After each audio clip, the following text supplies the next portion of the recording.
खरीद कर जो लाए थे वो 14 प्लस की थी, उसी से स्टार्ट हुआ है। अच्छी खिलाई पिलाई रहे तो अच्छा रेट मिलेगा, अच्छी खिलाई नहीं रहे तो रेट नहीं मिलेगा। नहीं, एक बार हम भैंस लिए थे, उसमें एक बार धोखा हुआ था। तो मंडी से भैंस ले लिए तो वहाँ आपको दूध पूरा नहीं मिलेगा, 2 टाइम का 3 टाइम का दूध रोके रहेंगे। आप जाएंगे सिर्फ 2 धार देखेंगे, भैंस ले लेंगे। अब भैंस कितना दूध दी है, अगली जर्नी उसका क्या था आपको पता नहीं है। पहले ब्यात में है, और पीक पे जब आई थी तो वही 26 के आसपास इसका दूध था। इसमें पीक पे 11 किलो दूध था, अभी फिलहाल में 8 किलो दूध है। इस सेकंड लैक्टेशन में हो गई है, मुंह से 6 दांत है और लमसम में 4 महीने के आसपास बच्चा करे हो गया इसको, और 2-2.5 महीने के आसपास प्रेग्नेंट है ये। 8 महीने पूरे लेकर चलेगी, हम खुद छोड़ते हैं इसको। इसको लमसम हम 4 साल से रखे। जब शुरू किए थे डेयरी तो पहली भैंस हम यही लाए थे खरीद। कम से कम 1000 दिन आपको देना पड़ेगा, तभी जाके आपको प्रॉफिट मिलना शुरू होगा। आप सोचे कि आज डाले कल निकाल ले तो फिर लॉस हो जाएगा। बाहर जाकर नौकरी 10-12 हज़ार की कर रहे हैं तो उससे अच्छा है कि आप 2-4 गाय भैंस से अपना डेयरी शुरू करें। वही आपके लिए अच्छा व्यवसाय होगा। घर पर रहकर आप खेती बाड़ी भी कर सकते हैं, अपना पशु भी देख सकते हैं। हम हमारा विक्की यादव है, ग्राम सिंधुरिया, पोस्ट पिंडरा, जिला वाराणसी, थाना फूलपुर लगता है। डेयरी सेक्टर में कैसे आना हुआ? यही बड़े भाइयों का देख रेख में जी। इससे पहले घोड़ा रखते थे, लेकिन कुछ परिस्थितियों को देखते हुए इसके लिए इसमें आना पड़ा। तो आपको ऐसे डर नहीं लगा सर कि सुने भी होंगे कि लोग बताते हैं कि डेयरी फार्म चलाना जो है घाटे का सौदा है? हाँ, सुने तो हैं सर, लेकिन ऐसा कुछ नहीं है जी। इसमें कोई, जैसे कि नए लोग जो समझते हैं कि डेयरी में आना नुकसान है या फिर फ़ायदा है, लेकिन हमारे हिसाब से तो अच्छा ही है जी। हाँ, इसमें जो भी जैसे कि गाय हो चाहे भैंस हो, जिससे भी जो वर्क करना चाहे वो कर सकता है। कोई नुकसान कोई अथवा नहीं है इसमें। नुकसान कैसे होता है सर लोगों को? नुकसान सर वही जैसे कि थानेला का बीमारी हो गया, या फिर खुर पका मुँह पका हो गया, ऐसी बीमारियों में जैसे आदमी कुछ होते हैं जो कि अपना काम वाम छोड़ देते हैं, फिर उसमें सोचते हैं कि ज़्यादा लॉस हो रहा है, मज़ा नहीं आ रहा है, यही सब समस्या के नाच करे वही सब समझते हैं। लेकिन जो उसी को लेकर चलता है वो आगे चल के फिर अपना वर्क बढ़िया दिखा देता है। तो आपको कितना साल हो गया सर इसमें आए? हमें 4 साल हो गया। 4 साल हो गया। तो 4 साल के पहले मतलब क्या कर रहे थे आप? 4 साल के पहले वही खेती अपना काम कर रहे थे जी। तो खेती के साथ पशुपालन भी चल रहा है। जी जी जी। तो आप देख रहे हैं कि आपके पास गाय भी है, भैंस भी है? हाँ जी, पहले भैंस थी हमारे पास 8 के करीब जी। हाँ, तो फिर बीच में थोड़ा काम रुक गया, थोड़ा सा मतलब जमीन वमीन का काम उसमें हो गया था, तो इसमें डिस्टर्ब हो गए थे। लेकिन फिलहाल में अभी फिर यही मकान बनने के बाद अगला वर्क फिर भैंस पे हो जाएगा, गाय पे दोनों पे जी। तो दोनों चीज़ दोनों रखे हुए हैं। तो गाय सही है डेयरी फार्म के लिए या भैंस? नहीं, दोनों सही है। दोनों सही है, अपना अपना सोच जो रखे जी, दोनों सही है।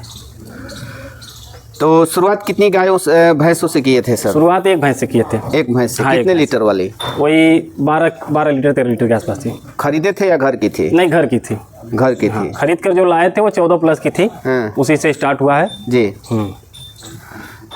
एक गांव में समस्या होता है सर कि लोग दूध तो उत्पादन कर लेते हैं लेकिन उनको मार्केट नहीं मिल पाता है, रेट नहीं सही मिल पाता है। तो शुरुआत में आप कैसे मार्केट पकड़े दूध का? शुरुआत में पहले हम दूध मतलब मार्केट में देते थे, भैंस का 50 रुपये था और गाय का 40 रुपये जी। हाँ, फिर धीरे धीरे डेयरी उपलब्ध हुई हमारे यहाँ। तो डेयरी पे भैंस का जो दूध होता है हमारे यहाँ 70 रुपये हमें प्रति लीटर मिल जाता है, और गाय का 45 से 50 के आसपास आ जाता है जी। अच्छी खिलाई पिलाई रहे तो अच्छा रेट मिलेगा, अच्छी खिलाई नहीं रहे तो रेट नहीं मिलेगा। तो बहुत सारे लोग गाय भैंस खरीदते हुए ही धोखा खा जाते हैं। हाँ, जरूर जरूर। आपको कभी धोखा लगा हुआ? नहीं, धोखा तो हमें फिलहाल में नहीं लगा। फिर उसमें कुछ बड़े भाइयों का सहयोग था। हाँ, और उसमें कोई नहीं। एक बार हम भैंस लिए थे, उसमें एक बार धोखा हुआ था। लेकिन जैसे कि मेला वाला से जो भैंस या खरीदेंगे या मंडी उंडी से खरीदेंगे तो उसमें ज़्यादातर आप ठगे जाएंगे जी। या किसान के घर से भैंस खरीदें जी, उसको 2 टाइम 3 टाइम दूध देकर लेंगे तो आप किसी का शिकार नहीं होंगे। हाँ, वैसे सर जैसे कि आप मंडी से भैंस ले लिए तो वहाँ आपको दूध पूरा नहीं मिलेगा, 2 टाइम का 3 टाइम का दूध रोके रहेंगे। आप जाएंगे सिर्फ 2 धार देखेंगे, भैंस ले लेंगे। अब भैंस कितना दूध दी है, अगली जर्नी उसका क्या था आपको पता नहीं है, उसी में धोखा हो जाता है सर। आप लाए सोचकर 10 किलो, आप यहाँ आगे 7 किलो दूध देने लगी तो आपका तो पूरा लॉस हो गया जी जी। और गायों में भी इसी तरह का होता है? गायों में सर इसी तरह का होता है। तो डेयरी फार्म के लिए कितने लीटर वाली गाय जो है अगर कोई शुरुआत करता है? जैसे शुरुआत करना चाहता है तो कम से कम 15 लीटर होना चाहिए सर। 15 लीटर? उससे कम रहता है? उससे कम रहेगा तो हमारे हिसाब से तो लॉस ही है, लॉस जाएगा। तो आपके पास फिलहाल अभी कितनी गाय और कितनी भैंस है? हमारे पास फिलहाल अभी 3 गाय है और 3 भैंस है, और बच्चा उच्चा मिला के सब 10-11 पशु हैं। कितने दूध दे रही है सर इसमें से? इस समय मान लीजिए सर कि अभी तो ये गाय 4 महीने के आसपास प्रेग्नेंट है। हाँ। ये बच्चिया है इसकी। अच्छा, ये वाली। हाँ, ये बच्चिया है, ये 8 महीने के आसपास हो गई है। अभी फिलहाल में इसमें होगा दूध 16 लीटर के आसपास जी। हाँ। कुल दूध कितना हो जाता है आपका दोनों टाइम का? दोनों टाइम का दूध लमसम में हमारे यहाँ 40 लीटर के ऊपर हो जा रहा है। जब पीक पर रहता है तो? पीक पे जाता है तो 75 लीटर के आसपास हो जाता है, 75 से 80। हाँ जी जी जी। तो ये गाय घर की है या खरीदी हुई? नहीं, ये गाय खरीद कर लाए थे हम। तो ये इस गाय का डिटेल्स थोड़ा दे दीजिए। ये पहले ब्यात में है और पीक पे जब आई थी तो वही 26 के आसपास इसका दूध था जी। हाँ। तो कितना में खरीदे थे सर इसको? इसको सर हम लाए थे 91,500 में। गाभिन लाए थे या बच्चा? हाँ, गाभिन लाए थे, 20 दिन टाइम था बच्चा देने में। जी। फिर आने के बाद ये बच्चिया करी हमारे यहाँ। और ये बच्चिया 8 महीने पर भी हिट में आ चुकी है। हिट में आ चुकी है? हाँ, पहली बार हिट में आ चुकी है, इस बार रोक दिए हैं, अगली बार कवरिंग करवा देंगे इसका। तो बॉडी वेट के अनुसार सीमन डलवाते हैं या हाँ जी जी, उम्र के अनुसार? नहीं, बॉडी वेट के हिसाब से। पहली बच्चिया है हमारी। अभी वो उम्र में तो 2 दांत है मुँह से और 2 महीने की ब्याई है। इसमें पीक पे 11 किलो दूध था, अभी फिलहाल में 8 किलो दूध है। 11 लीटर दूध था। हाँ। खरीदे थे या घर? नहीं, खरीद कर लाए थे इसको कितना में खरीदे? इसको लाए थे हम 32,500 में। 32, 32.5। और देख रहे हैं सर, काफ़ी शानदार आपके पास भैंसिया के पास भैंस भी रखे हैं। जी सर। तो इस भैंस का क्या डिटेल्स है? इसका ये डिटेल है कि अभी सेकंड लैक्टेशन में हो गई है, मुंह से 6 दांत है जी। और लमसम में 4 महीने के आसपास बच्चा करे हो गया इसको और 2-2.5 महीने के आसपास प्रेग्नेंट है ये। हाँ। तो और अभी दूध इसमें 12-13 लीटर दूध है। 12 लीटर तैयार है? हाँ, 12 लीटर तैयार है। बीच में बीमार हो गई थी थोड़ा, जो खुर पका मुँह पका बीमारी था जी जी, उसी में थोड़ी सी फंस गई थी, इसलिए दिक्कत हो गया था। तो जब पीक पर थी कितना दूध था? पीक पे तो पहले बयान में 17 किलो दूध दी थी, इस बार 18-19 कर रही है। और आगे का तीसरी बार हो सकता है कुछ प्लस आ जाए जी। तो ये कहाँ से खरीदे सर? ये हरियाणा से लाए थे, जिंद से, डिल्लो वाला से। कितना में पड़ी थी सर? ये उस समय पड़ी थी सर 2,32,000 की। तो भैंसों का मतलब रेट किया जाता है आपके यहाँ? भैंसों का रेट हमारे यहाँ डेयरी पे 70 रुपया के लमसम 65-70 के आसपास पड़ जाता है जी डेयरी पे हमें। और ये जो हम भैंस देख रहे हैं इसके बारे में थोड़ा बता दीजिए। ये सर नस्ल कौन सी है इसका? नस्ल इसका भी मुर्रा है, लेकिन ये मैनी में है। हाँ। वो क्या होता है सर? मैनी जैसे कि जिसका सिंग नीचे हो जाता है उसे मैनी बोलते हैं। हिलता रहता? नहीं, फिलहाल में तो जब आई थी तो हिल रहा था सिंग, अभी जाम हो गया है।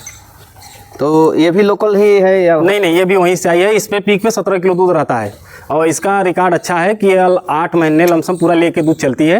और 2 महीने के लिए सिर्फ ड्राई करते हैं इसको। तो बहुत सारे लोग कहते हैं कि भैंस जब बच्चा देती है तो 2 से 3 महीने के बाद ड्राई हो जाती है। नहीं, ये सब झूठ। ये 8 महीने पूरे लेकर चलेगी, हम खुद छोड़ते हैं इसको।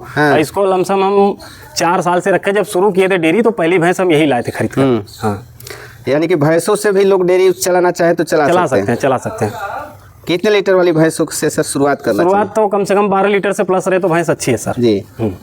कितने महीने के बाद भैंस आपकी हिट में आ जाती है? हमारी ये भैंस जो है एक अकेली ऐसी भैंस है कि जो ब्याने से लमसम में ब्याने के 1 महीने 5 या 10 दिन पे सीमन कर जाती है। हाँ, और ये समथिंग इसका भी हुई है, लेकिन ये इस बार थोड़ा सा लेट करी है। जी जी। तो इसको कितना में खरीदे थे सर? इसको सर लाए थे हम 1,43,000 का।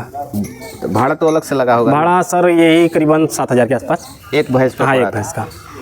और ये जो हम गाय देख रहे हैं सर इसके बारे में बता दें। ये सर अभी 2 दांत की बच्चिया है। पीक पे इसका दूध था वही समथिंग 22-23 लीटर के आसपास।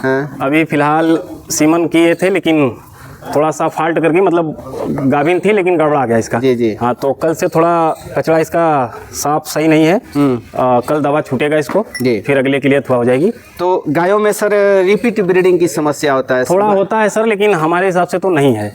रिपीट की समस्या क्यों होता है सर? रिपीट की समस्या वही सर, जैसे कि खान पान किसी का अच्छा नहीं है, मिनरल नहीं है और नमक वगैरह जो नहीं देते हैं, ओवर दूध निकल जाता है, मिल्क प्रोडक्शन ज़्यादा हो जाता है, तो इससे गायों में समस्या ये हो जाता है। जी जी। तो आप एक युवा है सर, बहुत सारे लोग युवा जो है जोश में आकर के डेयरी खोलते हैं लेकिन फेल हो जाते हैं या उनको लॉस होता है। तो घबराए ना सर, घबराए ना। इसमें डेयरी का जैसे कि सर ये सिस्टम ये है कि आप इसमें आज शुरू किए हैं तो कम से कम इसमें आप कम से कम 1,000 दिन आपको देना पड़ेगा, तभी जाके आपको प्रॉफिट मिलना शुरू होगा। आप सोचे कि आज डाले कल निकाल ले तो फिर लॉस हो जाएगा। जी 1,000 दिन तक मतलब? हाँ, जैसे कि आप डेयरी शुरू किए तो आप इससे लीजिए मत, इसको दीजिए सिर्फ। जी हाँ, उसके बाद जैसे कि अगली पीढ़ी जब इसकी आएगी तब इसमें आपको प्रॉफिट मिलेगा। जैसे कि आप बच्चा तैयार कर लिए, अब उसको आप जब सेल करेंगे तो वो आपको मुनाफा में मिलेगा। जब आप खरीद कर बार बार डेयरी में लाएंगे तो आप तो लॉस में ही चलेंगे। डेयरी में सेक्टर में चुनौती क्या क्या आता है? चुनौती सर जैसे कि पहले तो दूध बेचने का समस्या था बहुत। अब तो जगह जगह डेयरी हो गया है जी। मार्केट भी अच्छा चलता है। मार्केट में भी आप दूध लेकर जाएंगे तो 60 रुपये लीटर से दूध कम नहीं जाएगा। और डेयरी पे भी अगर अच्छा खान पान है तो 65-70 रुपये लीटर डेयरी पे भी पड़ जा रहा है। तो लॉस का तो समस्या हमें अभी नहीं समझ में आ रहा है, पहले था लेकिन अब नहीं जी। युवाओं के लिए क्या संदेश देना चाहिए? युवाओं के लिए जैसे कि जो बेरोजगार में है या कहीं बाहर जाकर नौकरी 10-12 हज़ार की कर रहे हैं तो उससे अच्छा है कि आप 2-4 गाय भैंस से अपना डेयरी शुरू करें। वही आपके लिए अच्छा व्यवसाय होगा। घर पर रहकर आप खेती बाड़ी भी कर सकते हैं, अपना पशु भी देख सकते हैं। तो आपके एरिया में क्या फसल होता है सर? हमारे यहाँ सर लमसम में तो सारी फसल हो जाती है। सरसों, गेहूँ, चना, मटर, गन्ना उन्ना सब हो जाता है। तो आप खेती भी करते हैं? हाँ, खेती भी करते हैं। कितना मतलब खेती वही हमारे पास सर 15-16 बीघा जमीन है। तो सूखा चारा तो खरीदना नहीं पड़ता? नहीं, कुछ नहीं। क्या क्या खरीदना पड़ता है? खरीदने में सर हमें वही सिर्फ चूनी खरीदना पड़ता है, वो भी आधा। घर का गेहूँ रहता है, बेचते नहीं है जी, उसी को दराकर अपना चलाते हैं। अब हम खाने की बात करते हैं तो खाने में क्या क्या देते हैं इन लोगों? खाने में सर जैसे कि चोकर हो गया, अरहर की चूनी, और मसूरी हो गया, कड़ुआ खरी जी, और गेहूं का दबलू। उबाल कर खिलाते हैं आप? नहीं, सुबह का भिगा का शाम को, शाम का भिगा हुआ सुबह देते हैं जी। हरा चारा? हरा चारा में बरसिंग है और बजड़ा आ जाता है, फिर बजड़ा चलता है। मकई भी लगा देते हैं। तो हरा चारा जिस समय नहीं मिलता है तो क्या दूध में भी अंतर आता है क्या? नहीं, हमारे समझ से तो नहीं आता है सर जी। बीमारी क्या क्या पशुओं में? बीमारी वही सर जैसे कि लेम्पी हो गया, गायों में चल रहा है इस समय बहुत। और भैंसों में तो वही खुर पका, मुंह पका, गला घोटू। तो उससे क्या कैसे बचाव किया जाए? वैसे जैसे कि अब हम तो जैसे कि पहले नहीं समझते थे, लेकिन अब हम अपने यहाँ हर अप्रैल मतलब लास्ट अप्रैल मई के आसपास हम टीका लगवा लेते हैं अपने पशुओं को। पहले जैसे कि बीच में बीमारी हो जाती है तो हमारे संपर्की डॉक्टर हैं, उनसे सलाह लेकर बाकी अपना उपचार कर लेते हैं। एक मिल्क फीवर होता है सर? मिल्क फीवर तो सर बहुत बड़ी समस्या है। जैसे कि भैंस बच्चा दे दी तो उसमें क्या है कि जो दूध सारा निकाल लेते हैं उससे भैंस डाउन हो जाती है, उनका बीपी लो हो जाता है तो भैंस डाउन हो जाती है जी। तो उसमें क्या करें कि जैसे कि जो दूध है वो 2-3 टाइम करके आराम से निकाले तो उसमें पशु भी स्वस्थ रहेगा, आगे आपको अच्छा प्रॉफिट मिलेगा उसमें। तो बहुत सारे लोग गाँव में सर हम लोग घूम देखते हैं कि बच्चा दी गाय हो या भैंस हो, जब तक जेर नहीं गिराती है लोग बच्चे को नहीं पिलाते। नहीं, सब ये सब फालतू बातें हैं। जैसे कि गाय या भैंस हो, बच्चा दे दी, आप आधा घंटा के अंदर बच्चे को दूध पिला देंगे तो उससे क्या होता है कि जेर की जो गिरने की क्षमता वो ज्यादा हो जाती है, वो जल्दी गिर जाता है। अगर जेर के सामान्य तौर पे कितने घंटे में गिरा देना चाहिए? 3 घंटे के अंदर तो गिरा देना चाहिए, ऐसा होता है हमारे यहाँ जी। हाँ, अगर देर करती है तो क्या उपाय करना चाहिए उसके? जैसे देर करती है तो कुछ लोग देसी उपाय कर देते हैं, जैसे कि काढ़ा हो गया, अजवाइन, हींग, गुड़ सब पका के उसको काढ़ा देने लगते हैं जी। तो उससे समस्या थोड़ा अप हो जाता है सर। थनैला के लिए क्या मतलब हो? थनैला के लिए सर वही हमारे यहाँ तो बहुत वैसे ना के बराबर है, लेकिन हम तो एकदम देसी उपाय कर लेते हैं। जैसे नींबुआ हो गया और खाने वाला सोडा और यही डिटॉल, यही दे देते हैं। अगर शाम पिलाते या थन में लगाते हैं? नहीं, सब पिला देते हैं। शाम को दे दे, सुबह एकदम क्लियर हो जाती है। रीजन क्या होता है सर में थनैला होने का? थनैला होने का सर जैसे कि मौसम शीत गर्म या साफ सफाई में थोड़ा रख रखाव सही नहीं हुआ तो उससे तो थनैला हो जाएगा जरूरी। या पशु आप लगाएं तो उसको कम से कम लगाने के आधा घंटा के अंतराल उसे बैठने ना दें जी। तो अभी मौसम चेंज कर रहा है सर जी, इस समय क्या क्या ध्यान देना चाहिए अपने? मौसम जैसे चेंज कर रहा है, ज़्यादा धूप न लगे, और ज़्यादा धूप लगने से जैसे कि शाम को ठंड ज़्यादा है और दिन में घाम ज़्यादा हो रहा है, धूप ज़्यादा हो जा रहा है, उससे समस्या हो जा रही है शीत गर्म मौसम से। तो जुकाम भी हो सकता है, भैंस फीवर में भी आ सकती है, चाहे गाय हो चाहे भैंस हो। तो ज़्यादा धूप भी न रहे, ज़्यादा छाँव भी न रहे जी। तो चलिए, इतनी व्यस्तता रहते हुए सर इतनी महत्वपूर्ण जानकारी हमारे दर्शकों के साथ साझा किए, इसके लिए आपको बहुत बहुत धन्यवाद। जी, प्रणाम सर।